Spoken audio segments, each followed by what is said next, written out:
আমাদের বাংলাদেশি ডিভোটিদের জন্য আমার এক দাদার সাথে আজকে সবাইকে পরিচয় করিয়ে দেব। এটা হচ্ছে আমার এক দাদা, একে সবাই হয়তোবা চিনেন। আমাদের ইসকনের একজন এখন ভালো ডিভোটি হয়ে গেছে। এখন তার মুখে কিছু শুনতে চাই। আমার দাদা আমাদের বাংলাদেশে আসবে, আমিও খুব রিকোয়েস্ট করতেছি দাদাকে আসার জন্য আমার বাড়িতে অনলি।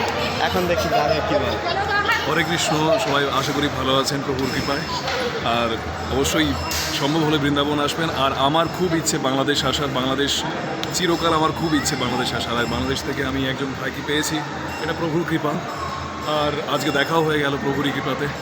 অনলি গুরু মহারাজের কাছে আমি দাদার গেছি, দাদার সাথে দেখা হবে না, অনলি হয়ে গেছে। আজকে হয়ে গেছে। হরি বল। আপনাদের সবাইকে আমি এই বৃন্দাবন থেকে অনেক শুভেচ্ছা ভালোবাসা পাঠাচ্ছি। আর আমি আশা করি বাংলাদেশে আপনাদের সাথে দেখা করতে পারবো। আমি আশা করি ও আমাকে বাংলাদেশে একটু থাকার জায়গা দেবে। অবশ্যই নাচছি দাদা, এটা বলে না।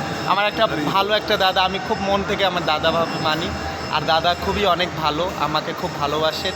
আমি দাদাকে অনলি বাঙালি হিসাবে আমি বৃন্দাবনে পেয়ে আমার খুব ভালো লাগছে, মানে একটা আপন মানুষ পেয়েছি।